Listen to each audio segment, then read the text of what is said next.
Yes. How can you let yourself go like that? Go like what? Like the way you are. What are you saying, gain Like weight? what? You are so overweight. You're so beautiful. Why don't you lose some weight and come back? Come back and be in the Playboy magazine again or something. Or maybe I don't want to do the Playboy magazine.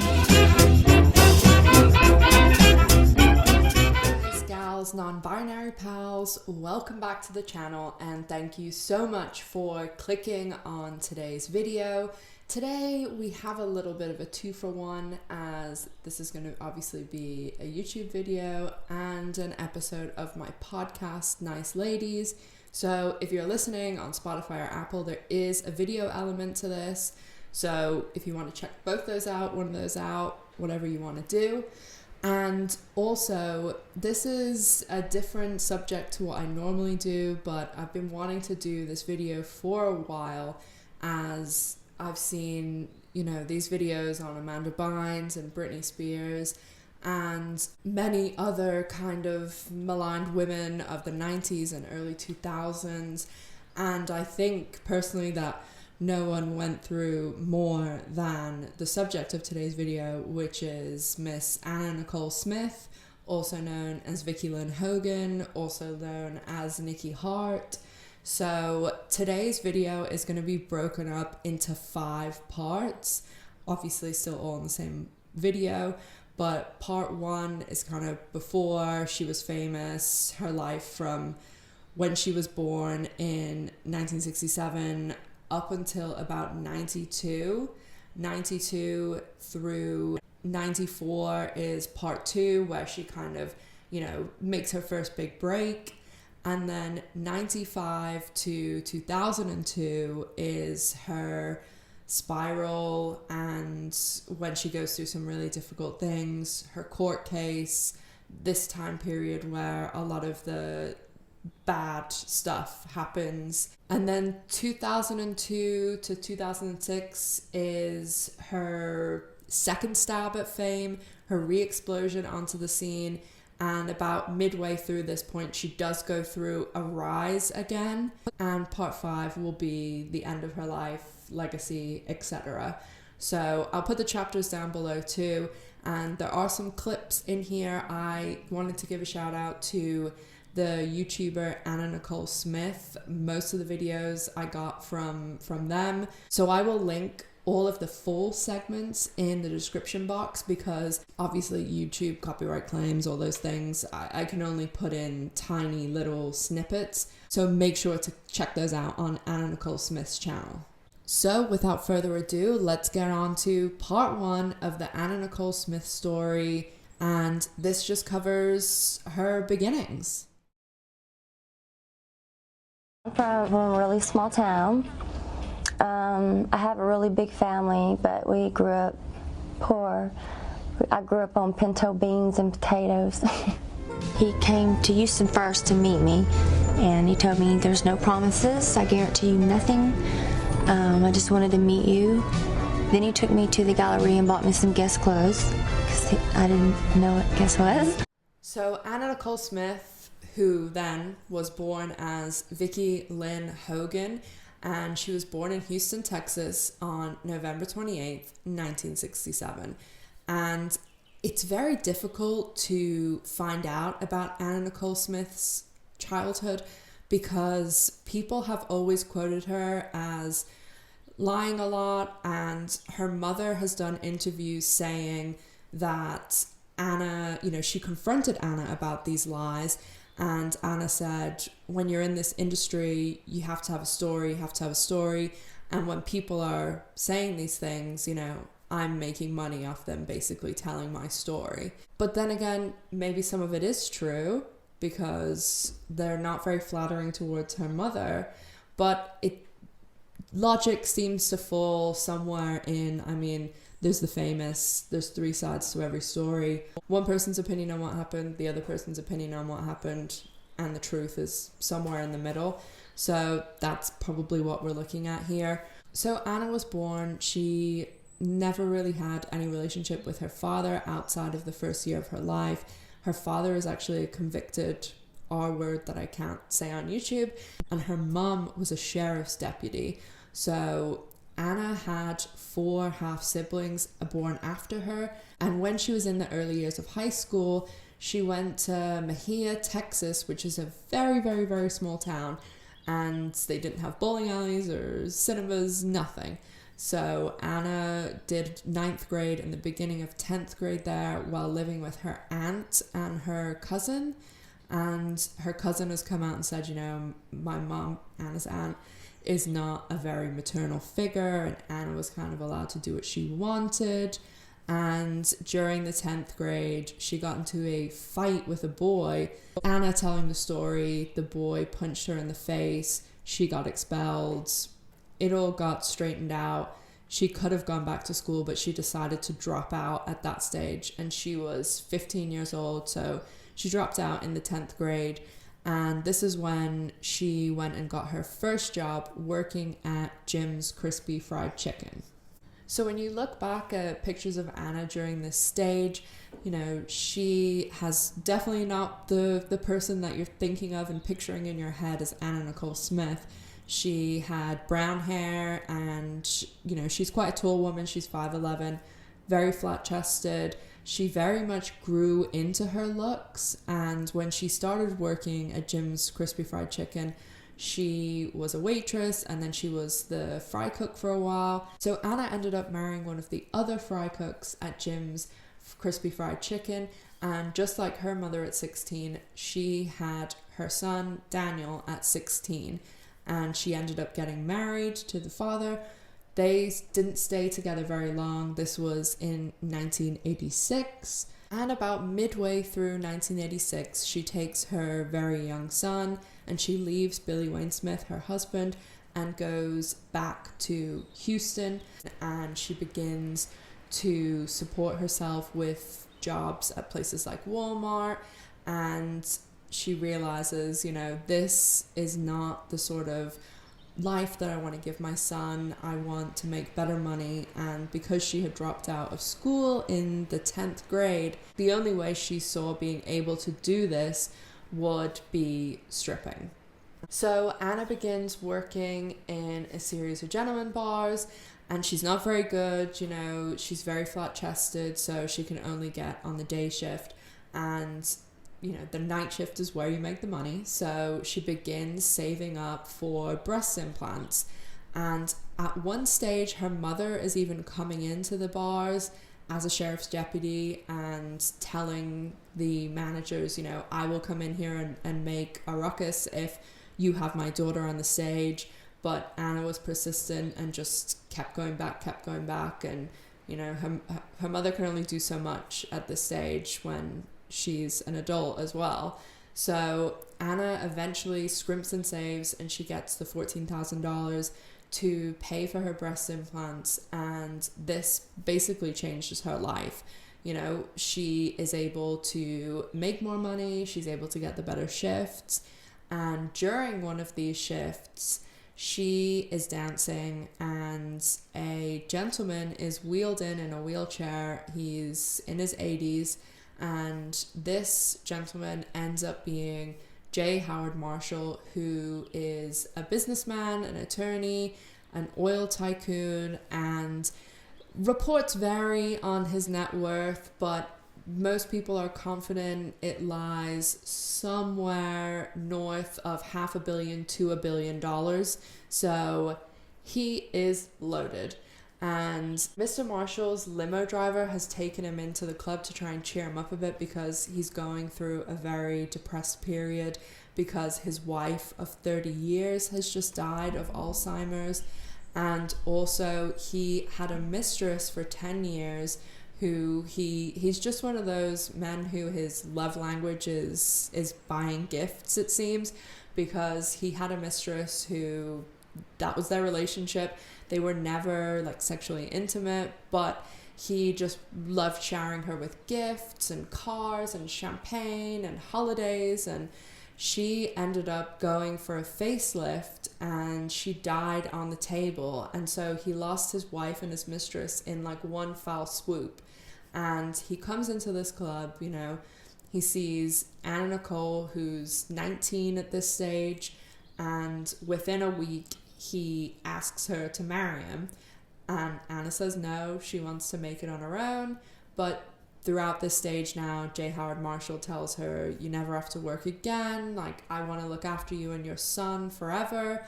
And they start this relationship where J. Howard Marshall just treats her like a queen. You know, there's periods of time where he's bought her a horse ranch. He spent $2 million in one day in a jewelry store for her. He takes care of all of her bills, everything. And she is just loving life. But kind of the relationship they have, J. Howard Marshall, you know, he knows he can't fulfill all of her needs. So he tells her, you know, you want to have boyfriends, girlfriends. And she did have both boyfriends and girlfriends. But if I call, I need to be number one priority. So do what you need to do. But if I, you know, want you to come over, I'm your number one priority. So this is the deal that they strike. And everything seems to be going fine. And at this stage, Anna does have like a boyfriend on the side, and he actually takes some Polaroid pictures of her and sends them into Playboy, who are advertising that they're looking for talent. And this is in 1992, and this is where Anna Nicole's life completely changes, basically overnight. So just before we get into part 2, when I start each part now, I am going to list the time periods, and I'm also going to list her weight at the time. And I know that's kind of like controversial, but it's such an important part of Anna Nicole Smith's story and how she was treated. And I want that to kind of be in everyone's mind, so that when I'm presenting, you know, clips or talking about what she's going through at the time, see how it ties into her weight. Because we all know the worst thing in the world a woman can be is fat.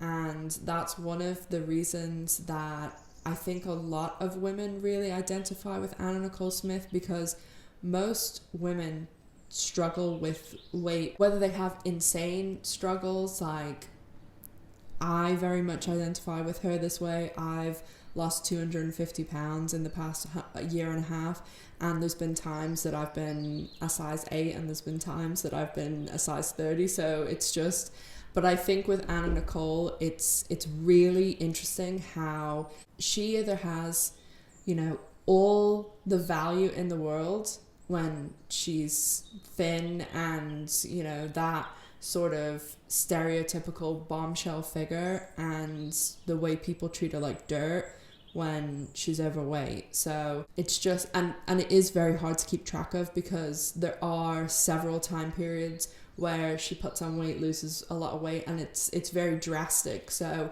it's just trying to keep that in your mind of where we're at in public perception and how the public are treating her.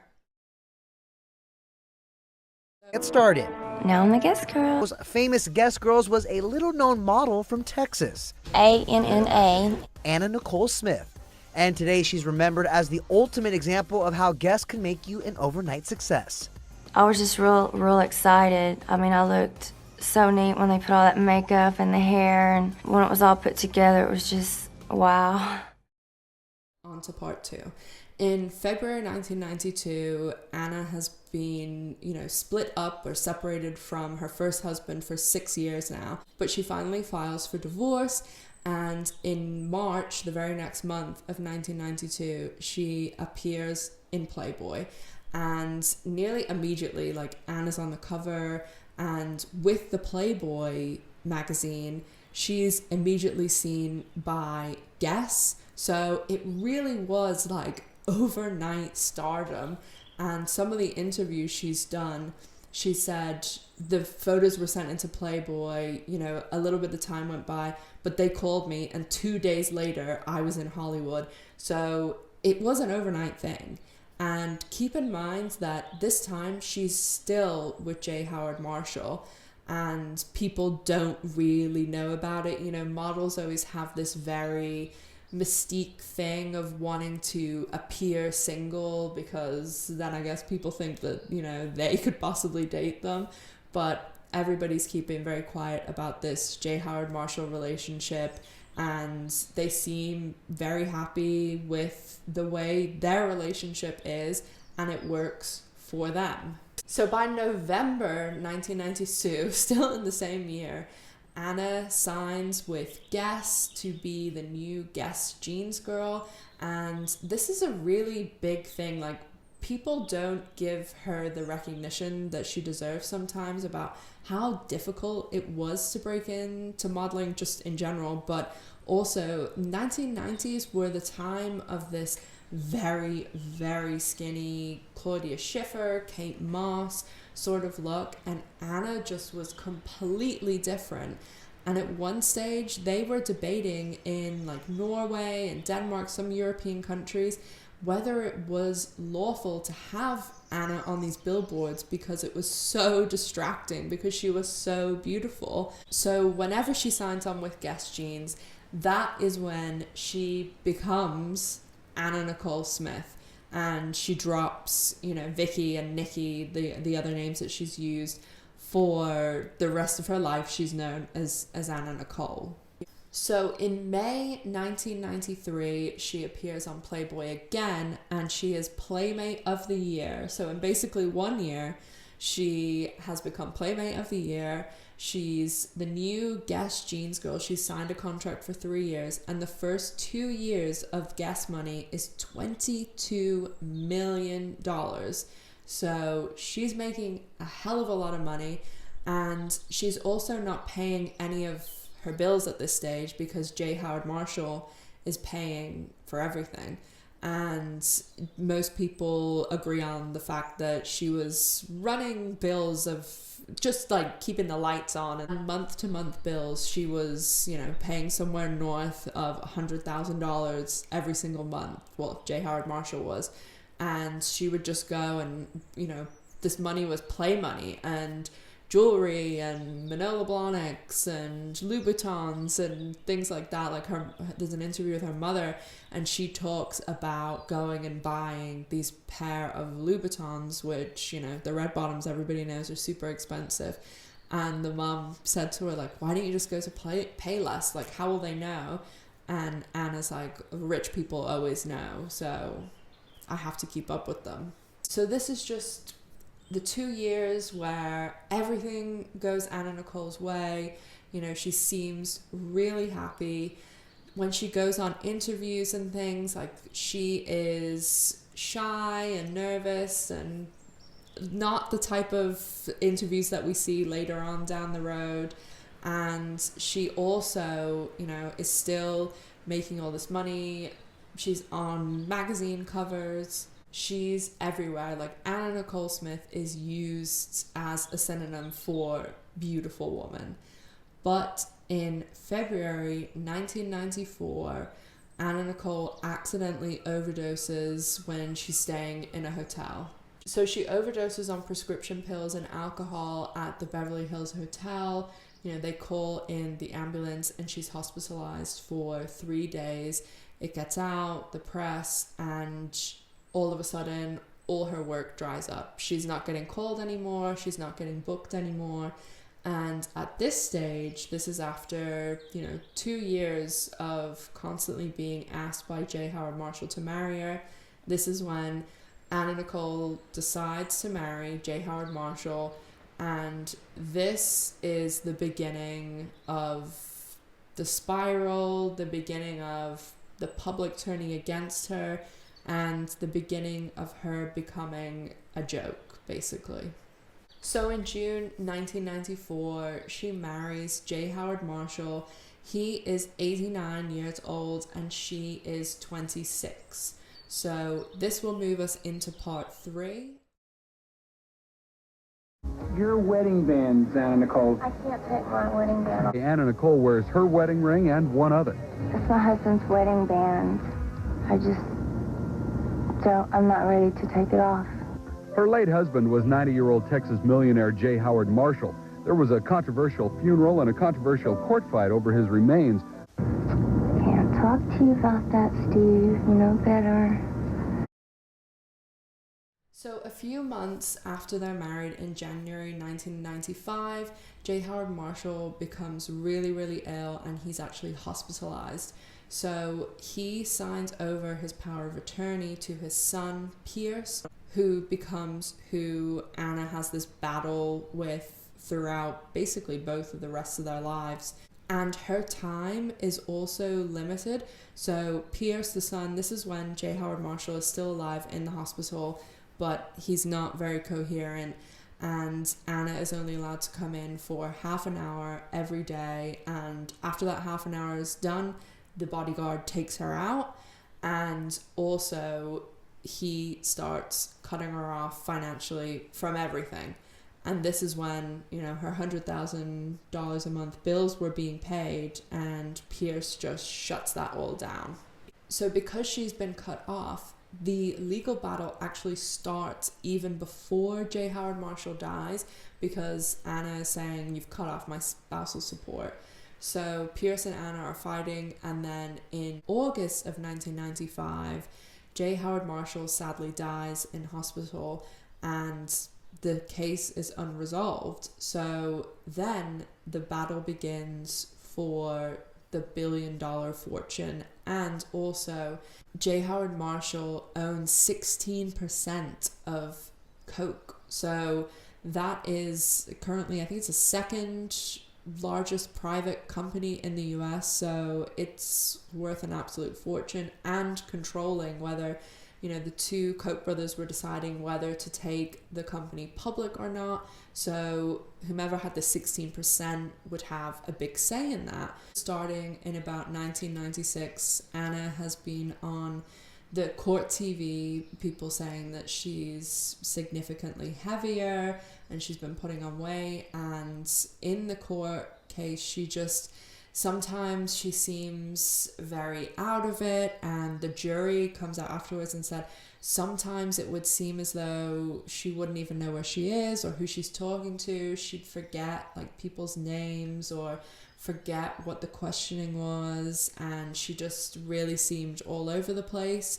But to give the basic points of what happens with the court case, is September 2000, a California judge issues a $450 million ruling for Smith against the son, Pierce Marshall, later up to $474 million. So only a few months later, in March 2001, a Houston jury rules that Smith is not entitled to half the estate and the son is the sole heir. So 2 months later, in May 2001, a U.S. district judge in LA throws out the $474 million previously awarded. So in California, she was rich, but Houston, she wasn't. But then she was, you know, thrown out in both California and Houston. So, and in 2001 is when she appears at Lane Bryant's fashion show, and she seems a little bit slimmer, and people are talking positively about her looking better than when she was appearing in all these court cases.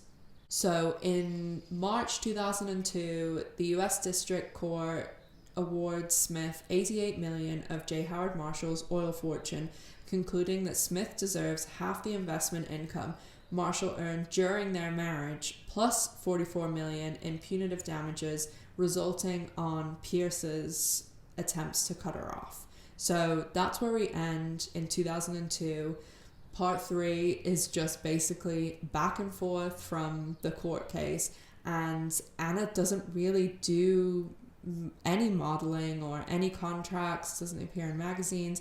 This is solely her life for, you know, those 6 or 7 years. The only sort of publicity things she does is in 1999, she appears in an episode of Ally McBeal, and in 1999, she also appears in an episode of Veronica's Closet, the Kirstie Alley show, and not much else goes on apart from the court case during this time. I want to show people the picture before. Now, you've always been beautiful, but the picture before just recently you lost this weight. Put that picture up. A fat Now, picture. now how much did you lose? I lost over 69 pounds. Wow. Okay, now let me ask you, Where is the before?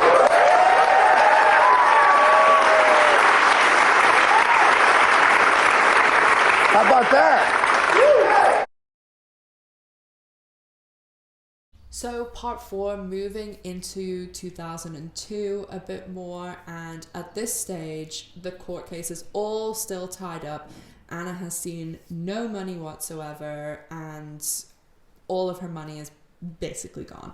She files for bankruptcy, she has nothing, and she signs on with E to do a reality show based on her life. And she is very open about the fact that this is for the money. This is all that she's doing it for. She doesn't care as long as she gets the money. And in August 2002, the reality show is shown on television, and it basically has Anna Nicole, her son Daniel, who's a teenager at this stage, and she's also open about the fact that her son doesn't really like the cameras, and her lawyer Howard K. Stern, her assistant Kim, and her dog Sugar Pie. And the cameras are just always with her. They had this cute little cartoon theme intro, and people were just hooked on this. But people in the media, they literally called her to her face, or just talking about her, a train wreck. They were mocking her mercilessly. And by this stage, Anna has put on about 70 pounds. So she's weighing about 230 pounds at this stage. And again, going back to what I said before about the fact we all know the worst thing a woman can do is put on weight. So this is when people just really tear her to shreds. And it'll be no surprise, one of the worst interviews, I watched a lot of interviews for this video, and she goes to Howard Stern's show, and the entire episode is just them trying to get her to weigh in. And they have these callers, just like regular people, calling in, and the men are just so angry at her that she dares to put on weight, and they basically tell her, you know, you ruined yourself, and it's really tough to watch. And also she seems very like out of it in the interview. She's got like a fake eyelash like halfway off, and she's like slurring a lot of her words, but it's just, it's really hard to watch. I've linked it down below if you want to see the whole thing, because it is nearly an hour, and there's a lot of interviews like this in the media, just people basically saying to her, so why did you do this to yourself? Why are you fat? How can you let yourself go like that? Go like what? Like you're so What are you saying, overweight. gain Like weight? what? You are so overweight. You're so beautiful. Won't you lose some weight in the Playboy magazine again or something? I think of myself as a big person, but not a fat person. But Anna, everybody's telling you.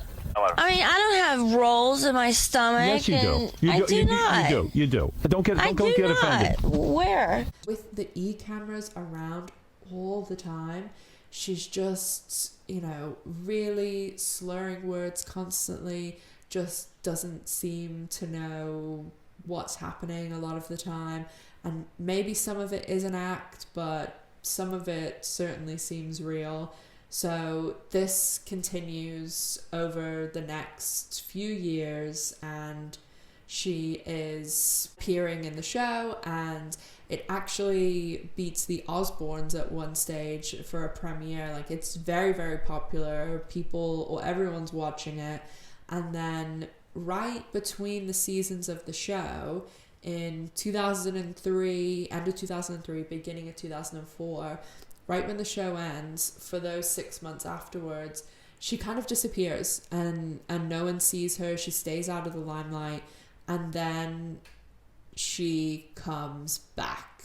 So around the summer of 2004, Anna Nicole goes on basically a publicity tour for her new body and losing weight. And I could sit here all day and just play clip after clip after clip of her going on Jay Leno, Sharon Osbourne, all these daytime shows, nighttime shows, magazine covers of her saying, I'm back, and I'm back with my old figure. And she tells everyone she's lost about 69 pounds, and she's done it with TrimSpa, and she's the new face of TrimSpa. And when I think of Anna Nicole, I think of the TrimSpa ads. Like, that's what comes into my head, because I just remember they were everywhere. Like, any CVS, they had the cardboard cutout. It was just like Anna Nicole and TrimSpa, TrimSpa. That's all she talked about for 2004, basically. And she goes onto all these shows, and people just, it's really, again, the link down below, the full clips. She goes and she comes out, and people are like, you were so fat and overweight and disgusting. How does it feel to be back? And all of a sudden she's this sex object again, and it's wonderful, and don't you feel so great? You look so great. And it's really, really uncomfortable to watch, especially in 2021. But what makes it even more uncomfortable is that it is so clear that to get this result of this killer, you know, conventionally attractive body, that she has sold her soul, because she's clearly, I mean, my personal opinion is I think that she took fendimetrazine, which in the early 2000s was the diet pill that everybody got a prescription for, and it's basically just like, you know, prescription coke. That's what it is. And there's no way that it was TrimSpa, like no way, absolute. Like, maybe she did take that as well, but that didn't do this. She could have got a gastric balloon. I don't think that she got a gastric band or anything like that, because she shows her stomach like a lot, and she doesn't, like, it's only a tiny little scar, but she doesn't have any of the scarring from a gastric sleeve or a gastric band. So I think that maybe she got a gastric balloon and she was taking fendimetrazine. So Anna goes on all these talk shows, and if you thought she was slurring and all over the place before, it's a totally new level.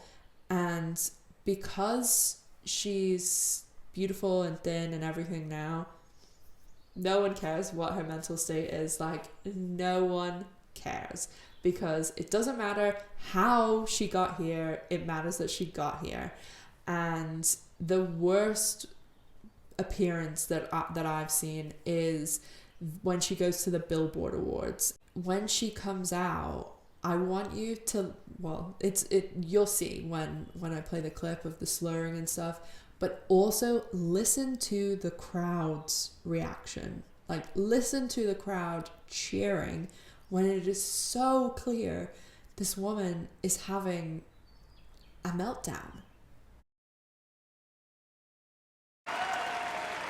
Like my body? I was honored to be on our next performer's new video. And if I ever record an album, I want this guy to produce mine and make me beautiful duets. 'Cause he's freaking genius!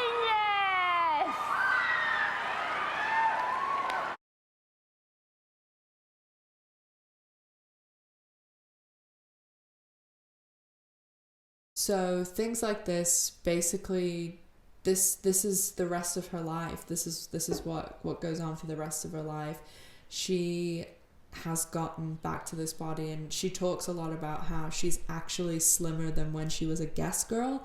and she has a poll on her website with a picture of her now and then a picture of her in her Guess days, and she says she's 10 pounds skinnier than when she was a model for Guess, and she's having people vote, and this is exactly what she says: vote on whether you like me better now. And whatever the vote is, that's what she's gonna do. She's either gonna put the 10 pounds on or stay as she is. And there's a clip from Jay Leno as well where he basically talks all about how she's so much hotter now and so much better, and yeah, that like she should just stay as she is right now, even though she says she feels as though she's underweight and she's lost too much, because she's 5'11", like she's quite a tall woman, so it's just so uncomfortable. So the E! Show still continues on for 3 seasons and it ends, and then the court case is still ongoing, and in May 2006 the Supreme Court rules unanimously that Smith can pursue her late husband's fortune, overruling the 9th US Circuit Court of Appeals, which had ruled that the federal courts could not handle Smith's case. So that's mid-2006. This court case still continued on after Anna Nicole Smith had died and after Pierce Marshall had died. So it was just back and forth, back and forth. So moving on to part 5, and this is the very end of Anna Nicole Smith's life, and part 5 begins with her getting something that she always wanted, and that was a daughter, Danny Lynn. So in 2006, September 2006, she gives birth to her daughter in the Bahamas, and she's just really, really happy to have her daughter, and then she, invites her son down to the Bahamas to meet his sister, and 3 days after the baby is born, Daniel comes to meet his sister, and they're staying in the hospital room, and very, very sadly, her son, who's only 20, passes away in the hospital room of an overdose in his sleep, and he has a high concentration of antidepressants in his bloodstream and also methadone, which they all counter-interact, of course, as well. So it just is, a lot of people say that when Daniel died, because she was so close to her son and loved him so much, that a lot of people say that the day Daniel died was really when Anna Nicole Smith died. And even at his funeral, she tried to get in the casket with him, and she just was grieving for her son. So the end of 2006, there's a lot of back and forth in the media about who is the father of Anna Nicole Smith's baby, and there's a host of options. Howard K. Stern, her lawyer. Then at one stage there was a rumor that J. Howard Marshall, that she used a sample from him, and also Larry Birkhead, who was a photographer who was her boyfriend for a while, Zsa Zsa Gabor's husband. There was, it could have been a lot of people. So the media was very cruel in their portrayal of, oh, she has been sleeping with so many people and this and that. And then a lot of people vilified, especially Larry Birkhead, to say that he was just like wanting to get in her fame and get a name for himself and things. And of course, Larry Birkhead actually ended up being the father. And to be honest, over the last 14 years, he could have made a lot of money, I know that daughter did one modeling contract, and they did some 10 years since Anna Nicole Smith passed away, but aside from that, there hasn't been too much about him and about the daughter, and I think that's great. If she wants to when she's older and come out and do things, that's fine. but he seems to be raising her really well and be a good guy. So even though obviously everything happened this way, the daughter did end up in a good place and being raised by a good man, it seems. So basically, ever since Anna Nicole has gotten her body back, she seems to be a complete mess mentally, like very dependent on all kinds of substances, and the battle that she's fighting to keep this figure, she's using human growth hormones, she's taking TrimSpa, she's injecting B12, which again is another reason that I think she was using fendimetrazine, because a lot of these weight loss doctors, when they give you fendimetrazine, they give you a weekly B12 shot, and that just is another thing that it was a flag to me. So that's personally how I think that she lost weight. So while she's having these B12 shots and human growth hormone shots, she actually gets an infection, and only in November she'd been hospitalized for pneumonia as well. So we get to February 2007, and Anna Nicole has been in the Bahamas since she gave birth to her daughter. So she wants to buy a yacht, and she, with Howard K. Stern and her bodyguard and the bodyguard's wife who's a nurse, they all fly to Florida. So for a few days they are in Florida, in Hollywood, Florida, and they're staying in the Hard Rock Seminole Casino, and Anna is just really, really unwell. She's sleeping constantly, she watches TV and gets up and eats a bit, has a bit of Pedialyte, which is like a thing kids have if they're not getting like enough nutrients, and she's just really not doing good.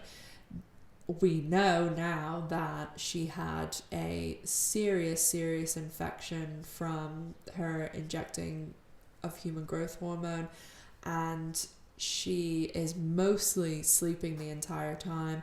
At one stage she gets a fever of 105, and this kind of disorientates her, and she's very confused, and she has her bodyguard and Howard K. Stern there. The bodyguard, his wife is a nurse, and they're telling her, you know, you need to go to the hospital, you need to go to the hospital.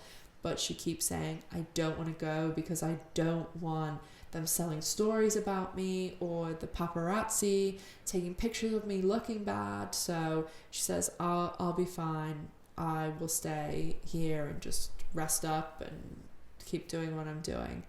And on February 8th, her bodyguard in the afternoon about lunchtime goes into the room and finds Anna Nicole unresponsive. So his wife has administered CPR. She goes to the hospital, and this is when they pronounce Anna Nicole Smith dead at the age of 39 in Hollywood, Florida. When it comes to the court case, it still was being tied up multiple ways. In 2017, one of the judges actually was begging to be recused of the case, and he'd had it for over a decade and was saying, I can't believe that I'm having to deal with these people who are fighting over all this money that they didn't even earn, and he did end up being recused from the case.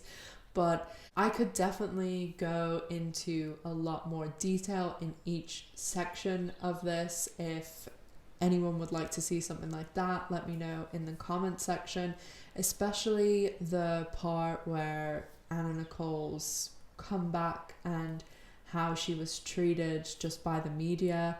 And also, she seems obviously like a very, very troubled person.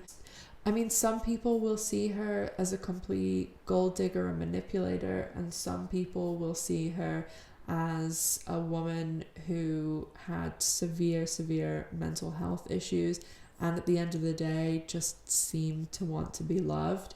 And I know a lot of people who are in marriages not quite so extreme on the age difference, but in ones like this, and I personally don't see the women in all of the negative light, because obviously this can happen, like role reversal, like the woman can be rich, and of course there can be two women and a woman can be rich, or two men and a man's rich. And I just think that people portray the men as like these poor, you know, innocent men that are being manipulated by these terrible gold diggers. And it's like, this guy was super, super intelligent, and he had a law degree from Yale. Like, he was not stupid. He knew what he was doing. Like, he made these billions of dollars. Like, let the man spend them the way he wants. And there are some people, like, one thing she was always very open about, she said, I wasn't physically attracted to my husband. I loved him because of what he did for me, of how he looked after my son, how he looked after me. And I know a lot of people who are in relationships like this, and the fact that the husband looks after them, that's what they are attracted to the most. And then you also have like the aspect of the husband, she's never going to be abused, because she does talk about being abused as a child and being abused by men. So that probably was a big selling point too. And she obviously had severe substance abuses. These were all completely amplified by the media and people. One of the biggest topic that ever was discussed is her weight.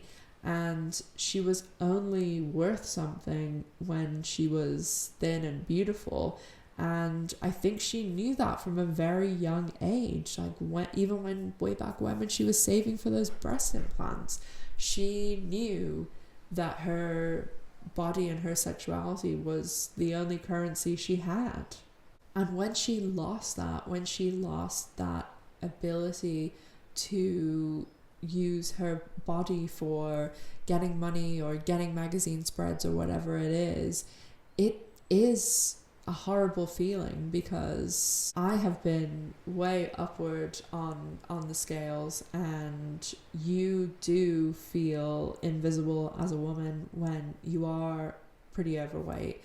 So I can't imagine what it's like when you're famous and all of a sudden you don't matter anymore. And she obviously was just constantly going through a really hard time. And then when her son passed away, who she seemed to love absolutely unconditionally, that she just couldn't get over that. And most people agree that that was the day she died, and she was just a shell of a person.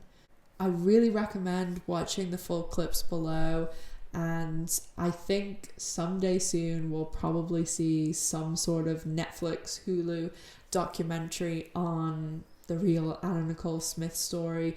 I think that now you could actually just play her show and change do a voiceover, and people would be able to see how bad it was for her and what was going on, because anyone who'd watch that show now would see it in a totally different light.